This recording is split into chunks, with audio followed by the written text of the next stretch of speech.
The Square Ball Podcast.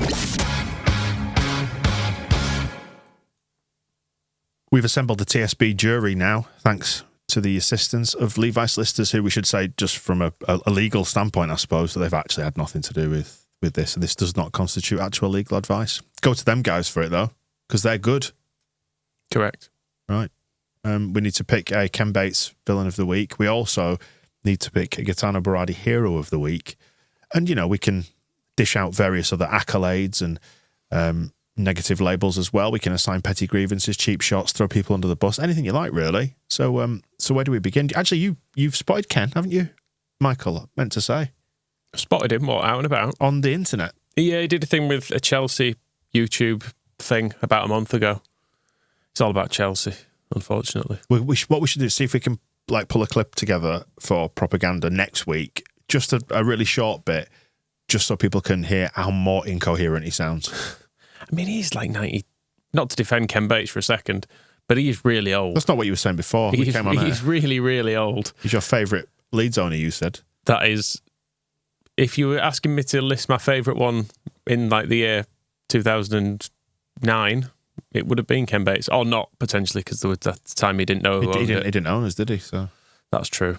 A favourite runner of Leeds United, whatever fucking role Ken gave himself during this period, depending on how hands-on or hands-off he was pretending to be in that particular week. Anyway, he looks very, very old, doesn't he? He does. Very sunken around the eyes and babbling incoherently about, it was like the tea lady at Chelsea and stuff, wasn't it? And all sorts of strange things. Would we let Jonathan Pearce interview him? That would be a real trip down the olden days. I heard you all on the match ball after the Plymouth game complaining about Jonathan Pearce. So I am claiming him as the villain so that I get to have a go at him because I have hated him. If you think Joey Barton started commentator criticism recently because I think he thinks there's some money in it. I've loathed Jonathan Pearce's commentary for probably longer than, I don't know, Joey Barton's been alive. But there's never been a penny in it for me. It's just been genuine. There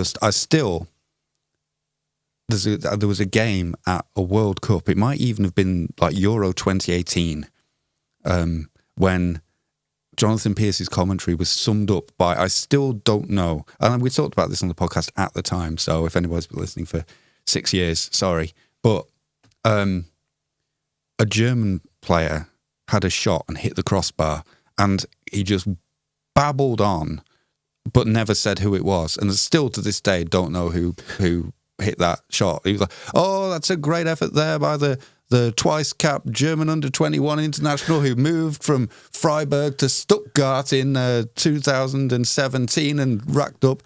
He managed to get 10 goals there, and his father worked in a tractor factory in the Black Forest and then moved into gâteau manufacture." And it's just on and on and on and on for ages. Well, whatever else was going on the pitch, but never actually said his name. It was like he was setting a quiz. You have to go put it all together. Oh, it was him. Still never, and it was like that on the Plymouth game. I felt at times like Matthew Upson was performing trying to reel him in. Well, it was like performing the role of an indulgent grandson, where he'd be like, "Yeah, are you watching the game though?" He's like, "Oh yes, so your dad knew Don Revie and you used to travel up before there were motorway. Yes, but Wilf Gnonto's just had a shot, hasn't he, Jonathan? Anything to say about that?" No, I don't know. He represents his style of commentary has always represented a direction that I don't like, and which a lot of commentators have gone in.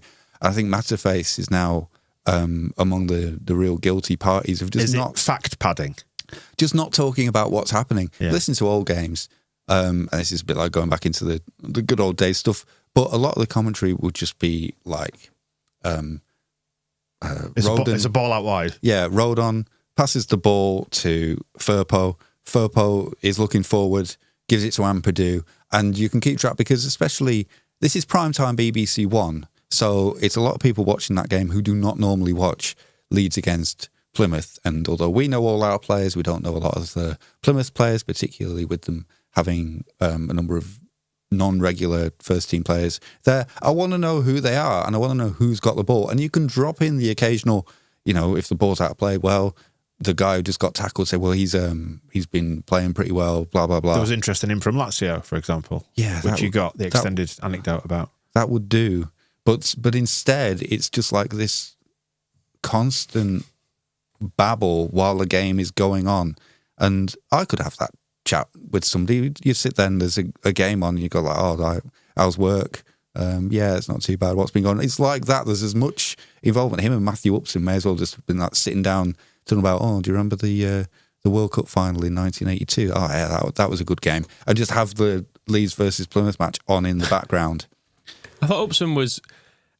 I described him as quite boring, didn't I, as we were watching it? Like a very, very safe pair of hands. They've just gone, who will cause no offence and will sit and politely listen to Jonathan. And he does the Keown role in that he will occasionally just explain exactly what has happened as a replay goes on. So and you can see the cross has come in here and he's got his head onto it, but the keeper's just tipped it around the post. And you go, yep, that's what we're after. That's what we saw. That's what everyone watching has seen. My so favourite well done. bit of Upsonism in that game was Pierce did actually try to get something from the match going. He said, I think it might have been Nonto, but whichever one it was, he said, what do you think of Nonto's performance, Matthew? And he went, very good. Like, cool, clear. I think there was obviously a rest, and I think Pierce may have been looking at him, or maybe the producer's like, expand. Yeah, he's putting some good crosses, but there was a while where he just thought that was fine, and in a way it was. He was just like, how has he played? Well, I watched because Gladiators is on the new series, and my kids are really into it, and they wanted to watch more of it. So I found the first ever episode, for UK episode, on YouTube, and there's a bit at the start of that where I think it's Ulrika rather than Fashanu, who's awful presenting, by the way. I'd not fully appreciated at the time how bad Fashanu was, but they've obviously, they get like a little anecdote lined up. And Ulrika says to the contestant, who was really dry on it, she goes, and I hear you were in a pantomime. And the contestant goes, yes, I was in a pantomime. You're supposed to say, oh, no, I wasn't. And that was it. There was no anecdote. It was just, I hear you were in a pantomime. That is factually correct, yes. Yeah. Great. End of story. What we did get, the colour that Jonathan Pierce attempted to add about him was saying he was born in Plymouth. Yes. It did allow us to create a fantasy world in which his mother was sucking off sailors at the dock in our idle moments. So there was that entertainment that he provided. Yeah, that was part of it. I think the other bit I noticed, he was talking about one of the Plymouth players. He was like, he's a really good footballer, had a great career representing Bath, Taunton, Maidenhead, and it's kind of like it was quite sweetly old-fashioned in a way, where you would say, oh yeah, stalwart of the game, 400 games in Division 3, great, but it was just, it was very unrelated to really what was going on. We're just hearing him going off down it, and I do it, but I'm not, nobody's like hanging on my every word to find out what's happening in the football match. There's not like Leeds are building an attack while he's going on. Of course, the highlight of his career was the trophy final for Bath in 1987 when he really distinguished himself that day. It's like he's closer to rugby league, which loves that kind of like, oh yes, he turned out for St. Helens after he'd crashed his car in the morning and still turned out in the afternoon. Then he got married that evening. They talk about that on the streets of St. Helens to this day. All that kind of stuff where everything is very, stuck in the aftermatch social club of 1986. Anyway, Josh has provided a witness statement to this. Well, it's on a similar tip. I would like to nominate Andy Hinchcliffe for this week's villain because he's an insufferable twat. For anyone watching Sky Sports, we all heard him backtrack and then double down on his stance. The Ruta went down looking for that penalty, and even after a 15-minute halftime break, he still wouldn't let it go. The first thing that came out of his mouth as the whistle went was about the Ruta penalty. What a child. What a twat. Not a fan. See, I was lucky enough that I watched the replay of this game on LUTV, so I had Bryn and Tony. Yeah. So this was the Bristol game we're obviously referring to. Yeah. So those two were fine. Right, so Are you putting forward Jonathan Pearce because you seem to be quite passionate about it? JC makes a good point about Andy Hinchcliffe as well, and the way that the Sky Champo commentary. Who is it that? What's the name of the guy who does the main? Weaver, Gary Weaver, and Andy Hinchcliffe, because their thing that JC refers to, it's not as irritating. If it's not his irritating off-camera laughing with the commentator about their shit inside jokes, it's him not being able to understand the game. But those inside jokes are just like a constant. You can always feel them coming because Weaver will mention somebody like, there was one in that game where he mentioned Joe Royal. It's like, oh, Joe Royal sacked a couple of players once. Did he ever sack you, Andy? Because he managed you, didn't he? He's like, oh no, he thought I was good. He's like, why did he think you were good? Ha ha ha. And it's just like, he'll always build up to this idea of like, oh, you were fucking rubbish, weren't you, Andy Hinchcliffe? And at one point, Hinchcliffe, he laughs along, but we know how much of a kind of a stalwart dickhead he was about the penalty. I think he'll bring that same attitude. Weaver will say the wrong thing one time where he'll be like, yeah, you never scored a fucking goal because you were rubbish. He'll actually go, actually, I was fucking brilliant at free kicks, and throw him off the gantry. I played for England. You're still commentating in the Championship, prick. So have a fucking think about why that is. Just, on the inside jokes thing. Like, I mean, I'm sorry to be I did this in my previous career, bore about the radio thing, but I was always told, like, it's like, don't have little in-jokes in the studio because they're exclusive in the sense that the audience feels excluded and annoyed by them. I think I'd find it all right if I thought Andy Hinchcliffe was a decent or amusing man. Right. I mean, I've known his work before, so I've not been offended by him this week, I have to say. But maybe I'll take this one on the chin then. He's grown into his chin, I've got Google Images up. There's a picture of him as a youngster at Man City, and he's more chin than man. Right. I think I realise we're straight into cheap shot territory here, by the way. We are, but I think the trend towards, because he seems to be carrying a little bit of stubble now, and that like Desperate Dan style. He kind of looks a bit like Rob Green. Weirdly, right. He's turned from Jimmy Hill into Rob Green. I think Weaver has kind of dragged him down a bit, because I'm sure that when he first started on the Champo commentary, he was like a refreshing change from Goodman. But I think somehow maybe it's that constant chipping away at him, where he's like, "Oh, you were dead slow, weren't you?" And it's like, "Yes, Gary, haha." Let me just get back to complaining about a penalty. You're right. You're right about the chin. Right about the chin. Yeah. He's filled out. The rest of his face is catching up. He's matured into his head, hasn't he? Yeah. No, fair play. It's the shit that comes out of his mouth that's the issue, right? Who was nominating who? Sorry. Are you taking Hinchcliffe or are you taking Pearce? Pearce. Yeah, it's a long-standing grudge. I mean, I didn't even hear Hinchcliffe this week. Right. So I feel bad to nominate him. Although also I don't. I enjoyed the cheap shots, as we've categorised them, from Mal and from House of Stokes about whoever made the goalposts at Plymouth that made them a bit too small. Yeah. I don't know if anybody, if Warnock had been in charge, he would have been down there with the tape measure, wouldn't he? I'm a qualified referee, and he would have been checking all that, but it felt like somebody had not done their job properly. So maybe one of the goal makers of Devon. Yeah, they've come up from League One last year. They probably did them wrong. Yeah, in League One, square posts. It's really shambolic. You're not allowed square posts anymore, are you? You're not. Got to be round. Happened at Hull, didn't it? They were sawing the bottom of the goalposts off earlier in the season, so it can happen. Yes. I want to see stripes around the bottom of goalposts as well. You don't see them anymore. No, I don't know what they were for. Well, but it was a nice thing that you see on old footage. On lampposts, they put that sort of black coating round at the bottom, don't they, to stop dogs pissing on them. I always kind of think of that when I see tape around posts. Does that stop dogs pissing on them? Yeah, it's because the piss erodes the metal. Okay. So it protects the bottom of the... Oh, it doesn't stop them pissing on it. It just protects it from piss. Yeah. Because that's different. It's the owners who would say, no, don't do that. I was going to say, because that's different things. Yeah. Because like a jacket would protect you from piss. Yeah. Or just asking someone not to piss on you. Yeah. Would be a Or unlike you, different measure. You do it, just if I'll pay you. If we're going down those lines, we could attach some equipment and turn them into toucan crossings. Paint zebra lines in the goalposts, put a little button there, sign telling Melier to wait. I wonder if the tape back in the olden days around the post was just about a height thing, so they knew how deep to put the posts. Well, that's a bit boring. Whatever. Okay, fine. Hey, speaking of Warnock, by the way, given how accurate the goalposts were at Plymouth, just chop them all down and put a couple of bikes there. Seems fair. Yeah. Chuck your BMX down. Yeah, use what it we as a used to use as goalposts. Yeah. Slight risk of death as you fall into the stunt nuts, but you'll be all right. No, if you angle it backwards, so it's only the wheels that are acting as the main sort of posts. No, it's a good shout, that Moscow. I was going to say, speaking of Warnock, Rubers has had a bit of I think it's a cheap shot, or is it a petty grievance? Sick of seeing his craggy bonds. Just fuck off, will you? Saying of Warnock. He won't be there long, will he? Come on, no. It's all just a laugh. Like you're saying, I think Aberdeen have probably played it.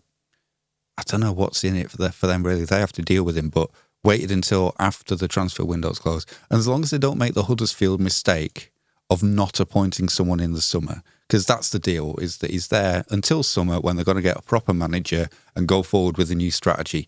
Huddersfield started along those lines, but then got to summer, and then they got through to August with him still being there. So, I thought I'd help them out. They couldn't find anybody to take the run. They're a great bunch of lads here. So He's just still turning up. Yeah. Whereas, the whole Warnock's whole emphasis on the fact that he's going to be like, he wish he played golf because he's going to have a lot of time to caddy for his son on the golf courses of Scotland, and that I think he brought his start date of the job forward. He wasn't due to start from the wheel, but they had the big game at Ibrox. I've always fancied managing against Rangers at Ibrox, so I thought I'd start early. So he had absolutely kind of nothing to contribute to them playing Rangers tactically. He's not going to be coaching his ideas or anything like that. Just wanted a day out at Ibrox, didn't he? He just wanted the to play act as an opposition manager at Ibrox, and his whole thing like, oh, we're going to have a good. It's like putting smiles on faces, and we're going to have a good time. If you haven't heard that,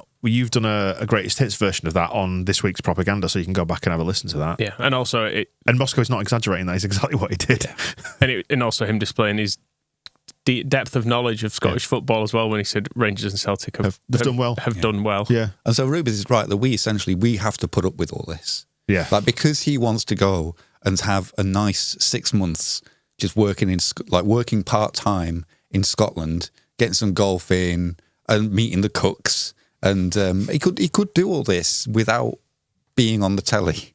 But unfortunately, a consequence of Warnock being in work is that he will be all over the sport websites and here that we just can't escape him because he fancies doing that. It's always the example of it. This is the thing that always, I mean, to take it in a weird, odd direction with the Joey Barton stuff, some random ex-Bristol Rovers manager just decides to tweet a load of stuff one day and it dominates the news for the next month. Like, who has that power? And somehow Neil Warnock has that similar power. He's like, I don't think I've been on telly for a while. I think I'll have a job at Aberdeen. And then they'll all come and interview me because it's just like, that's it, to be able to click your fingers and just go like, that happens. Somebody goes and, starts a new job at a different bank. They do a press conference. Everyone's going to turn up. But to be able to do that is a real weird thing for power for somebody to be invested with.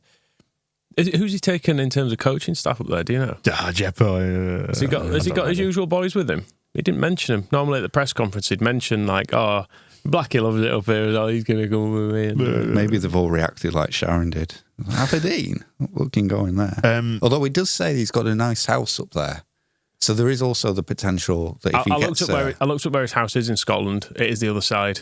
It's still a 4-hour drive, which admittedly is nearer than Cornwall. But if he gets Jeppo and the gang up there, all living in the same house. Dear God. Are you going to stand for this, Michael?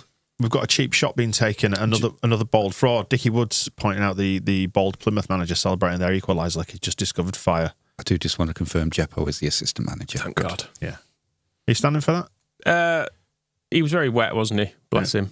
As you pointed out, was it on propaganda you were saying you got a waterproof head, or was it on the basketball? Yeah. Whereas you said you take it on like a sponge. Yeah. Yeah. No, I think let him off, that Plymouth manager, whatever his name was. I can't quite remember it. Not Schumacher, the new one, the bald one. Yes. There were annoyances that the security guards, as Brian describes them at Plymouth, who didn't let the Leeds fans hug Willie Nonto. If you travel that far and sit through that downpour, you deserve to love you, Willie. I agree. I think we should just give it to Jonathan Pearce. I'm not even contesting it. All right, there's no... No, I didn't enjoy listening to him either. No. I suppose he must have done some of our games on Channel 5 back in the day. They were probably all right. Michael Bridges scoring or whatever. Some of the under-20. Yeah, he has definitely got worse over the years. But he is at the point where if there's a game that I'm like so about watching and Jonathan Pearce is doing the commentary, it's not bother. Yeah. How old is he now? Offable. He's 64. Retire. Yeah, it's like the last years of Alan Green when he was on Radio 5, and every game would just be... I love listening to football on the radio. I think it's very atmospheric, isn't it? Yeah, and I grew up doing that when there wasn't as much football on TV. And did you all used to gather around the wireless? No, just me. And then, but yeah, Alan Green during the end, where he's like sitting watching Chelsea versus Man United, who just bitterly complaining about somebody like standing up to block his view or doing a full. I mean, this is the thing. What's Sheffield United's manager called? Chris Wilder. Doing a full Chris Wilder. Sorry, I forgot your name. For a Premier League manager, it's like somebody's left crumbs in the commentary position. I've been doing this for 40 years and I can't believe how horrible this game is. It's Mark Lawrence. Like, if you had Green and Lawrenson together, where it's more like, oh, this game is bitching about the vegan food in the press room and all that kind of thing. So it was all pretty bad. And I think Jonathan Pearce just needs to kind of, give somebody else a go. That's always the thing about, like, these people do not need to be guaranteed jobs until the end of time. It is like applicable for them to just stop at some point and someone else can try. Bring back Robot Wars. Let him do that. Yeah, has come back, but he's not doing it. Oh, that's it's got been a sting, hasn't it? I don't know if it's in this country, but there's definitely like a rebooted Robot Wars thing, which looks. I don't think he would. I mean, it's not. They need to be careful with Robot Wars. We've seen what happens in Terminator. When Skynet becomes self-aware, we're fucked. This is it. It's not shopping trolleys and a remote control anymore. It's all like these things do look. At what point is he going to launch the nuclear exocet at the other one? Maybe Jonathan Pearce's commentary is just AI generated. Maybe he's just a bot. There's no way of knowing, is it? Did you see him on telly? No, exactly. Didn't see it. Didn't happen. Let's move on then to the Gaetano Berardi Hero of the Week award. We'll factor in the scores from the last couple of games as well. Top 3 or 4 performers for the Bristol game. Archie Gray came out man of the match, 8.31 out of 10. RTSB Plus members scored him on average. Rodon over 8 as well. Then Willie, Georgie, Cree, Gruev is really climbing the charts as well. And he came out as man of the match for the Plymouth game with an 8.7 average out of 10. Cree, Farker scored highly as well for his management of that one. Again, Georgie, Wilf, Rodon, all the usual names, which leaves Crescencio Somerville top of the pops for Player of the Year so far, 7.28 average out of 10. Joe Rodon just a fraction behind, as is Ampadu. Dan James there as well with Georgie. It feels right this year, does Player of the Year. Yep. At this point last year, it was all wrong. I didn't want any of them to win it. And you still had Brendan Aronson somewhere because he'd had a few early decent performances. And then Dan James was still up there because he'd played and then left. Whereas this feels like all the players who I think have been good this year are in the top 6. I've got a feeling, and it's just right. It's my prediction for this, and I don't want to steer the vote, but I've got a feeling that Rodon might end up creeping away with this because people are starting to notice now his excellence, and I think it will have a bearing on the marks that get given out for the rest of the season. Whereas Somerville's just kind of been doing it all season. People are bored of that. Old news. See, I think if Rutter can add a few more goals, I think he's got a chance too because he's just the most enthusiastic boy in the world. Okay. Gruev may sneak in there if we review his scores at some point and kind of reduce the weight given to when he came for 2 minutes off the bench and got 4. Yeah, them's the breaks. So those players do feature in the nominations for the Hero of the Week award. Who do you want to take each? Do you want to? I think Willie Nonto. Right. Because he's back, isn't he? Sort of. He's played well twice, is what I'm saying, in a week. But hang on a second. You were demanding 27 goals out of him this season and he's trying his best for redemption. And you've caved, haven't you? No, at last he's doing it. He's got 2 in a week. If he gets 2 every week to the end of the season, it won't get to 27, but it'll be pretty good. And I think he, I don't know, the way he... Do you know what? If he got 2 in a week till the end of the season, I think it's 12 or 13 weeks to the end of the season, so he would. There you go then. Right. Perfect. I don't know, the way he's celebrated, and I quite enjoyed Rutter trying to get people to like him again, going over and pointing at him while he did the ways. I just feel like this has been a week maybe of learning to love him again. And right. Are we healing again? We can remember him as the cheeky little scamp that we signed last year, who we pinned everything on for a little while everyone else was completely shit. It was nice. The celebrations of his goal were mentioned on match ball with the guy who ended up sort of leaning over folded over the advertising hoardings, and then Nonto's contribution was trying to help him back over. He's like, instead of just leaving him there, and you've seen that some like Premier League players. I'm imagining particularly at Old Trafford, picturing some of their horrible rat-faced players, kind of it's near to sneering and spitting at anybody who comes near to them. Whereas Wilf was like, "You all right? Do you need me to help you over?" And then the stewards appeared and were like, "You don't need to do this. Actually, he can't be touching the general public, will he?" Yeah, we'll deal with this guy. And then was it this game? I think it was actually the weekend. It was Bristol when he slapped Archie, wasn't it? But that was all quite nice. Archie came over afterwards. It was like a good goal, and he biffed him one of that. I think he was quite pumped up with the adrenaline. I'm not sure if Archie was expecting. So I do most shows, just as we finish recording, just come off and chin Michael. It's fine. I enjoy it. Good show, mate. Bang. I go for the Jimmy Floyd Hasselbank face grab. Yeah, I think that's my way of getting people pumped up. I tend to do it to Rob though, because he's younger. Pick on the younger people. Jimmy picking on Ian Hart. I mean, I will say, as much as I'm nominating Nonto, I do also like Dan James's platform shoes, who was nominating Nonto, but in doing so, it says has to be that little fucking chode. He didn't even play that brilliantly, but after the season he'd been through, that celebration meant everything, and he's got most of the fans back on board in an instant. I mean, the truth is, all you need to do is do it in while you've signed a contract, do it in the shirt as best you can. That's all we're asking it. Exactly. It's actually quite simple. I've just thought we should have, in light of the latest comments on Pazabam's podcast, nominated as villains the people who like parked outside his house after he missed a penalty against Newcastle. Yeah, me and Michael regret that now, don't we? It felt unnecessary.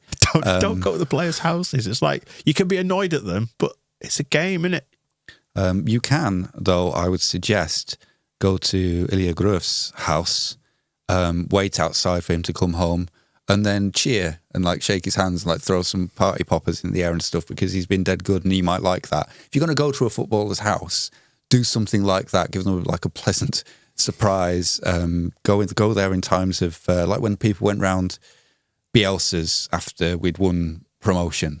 That's a good time to do these things. And yeah, Gruev for winning Hero of the Week, which he's going to do, because you said we're supposed to be shouting each other about this. How dare you even nominate what? So I thought it was Gruev. I wish I could remember the name of somebody. Pointed out in one of the TSB Plus feedback sessions, pointed to a video with his dad, an interview in Bulgaria. Thank you for telling us about this, but I'm sorry that I didn't note your name down. His dad isn't saying it himself. Again, we're still lacking that moment of him, a member of the family, pronouncing it for themselves. But saying, hi, my name is. Yeah, but the presenter is, and I can sort of understand, listening to it, where the confusion has come from between Gruev, which is what we thought it was, and then Gruev, where they're rhyming with Cruyff, which is what Brinlaw, because it's kind of a bit of a combination of the two. Gruev. It's Gruev. Gruev. Gruev. Gruev. So it's a Gruev. But with a bit of an F about it. So it was a Gruev. If he was just Gruff, he could join the Welsh players. Griff. Which would be nice. Yeah, I did. I was trying to... Did I say this on here, or was it just something I told Rob? That I was trying to inch towards some kind of way of calling him like Owain Griff. Like to really... We'll just pretend he's Welsh. But I don't think it'd be a little unfair to force him to renounce his proud Bulgarian international career and make him play for Wales, whether he which you couldn't do now, whether we wanted to or not. But yeah, so it seems to be. I think if you're giving it the full Bulgarian oomph, then it's a bit of gruff. Just talking about neighbours. By the way, kind of just let me externalise this thought.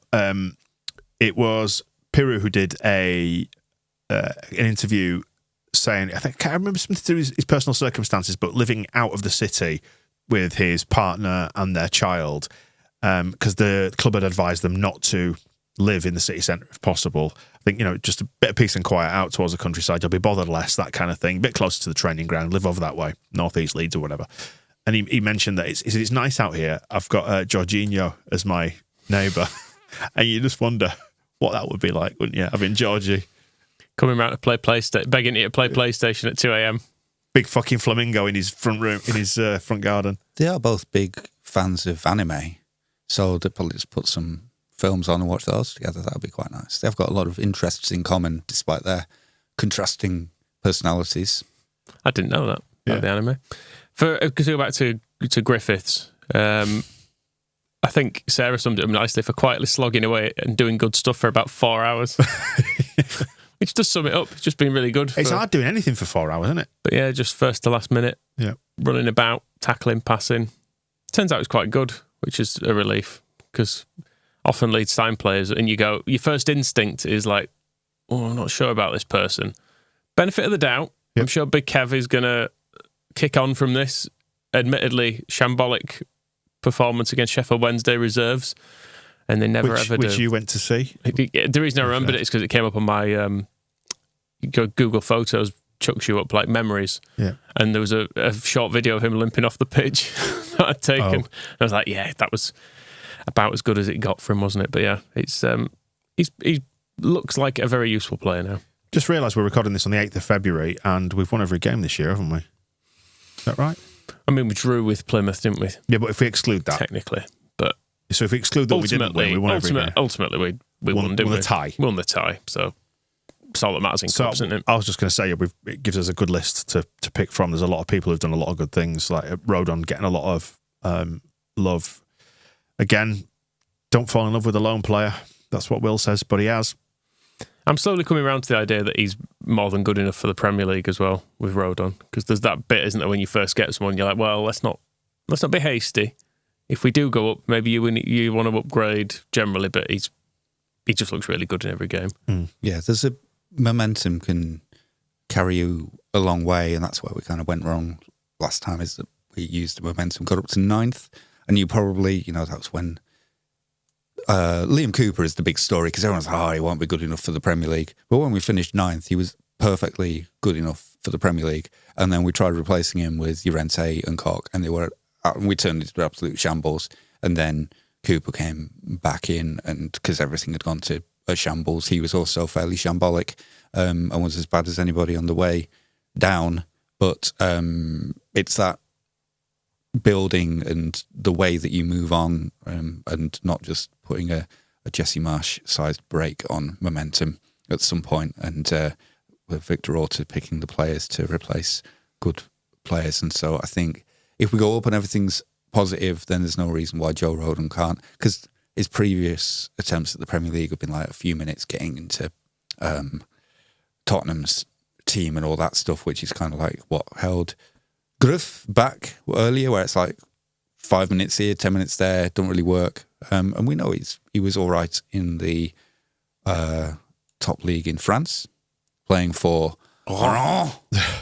So if he can play for then the Rodon and that was Gruev, as he would be called if he was playing in France. Yeah. It should be fine. It'll be fine. Right, let's move this thing along and get it wrapped up. Some formal commendations, doffs of the cap to hand out. Ryan Lowe, great stand-up guy, boss of the mighty Lily Whites, Old North End, home of the fine bus station, Preston, for their great work, beating Ipswich. We're happy to... Do you want to formally commend Ryan Lowe, or are we just doffing the cap? No, that game gave me the fear because Ipswich brought on Kiefer Moore at half-time and he scored twice.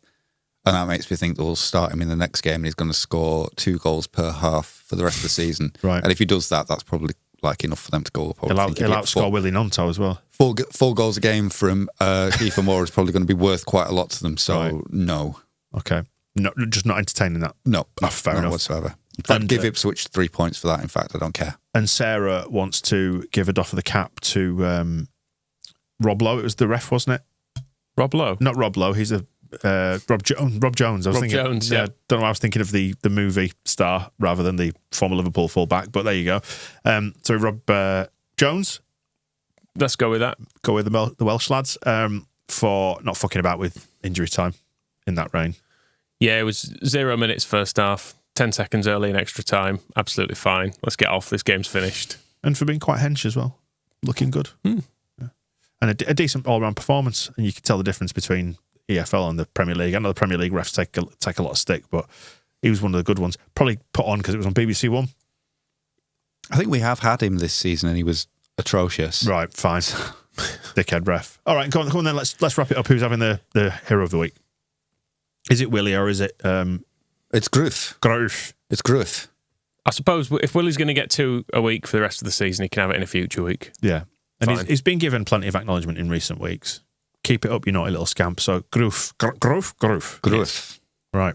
Excellent. We'll go off and practice our pronunciations of that, and we'll catch up with you with Phil before the Rotherham game and on the match ball after the Rotherham game, where we will hopefully have secured 3 more points. Yes. We'll speak then. The Square Ball Podcast.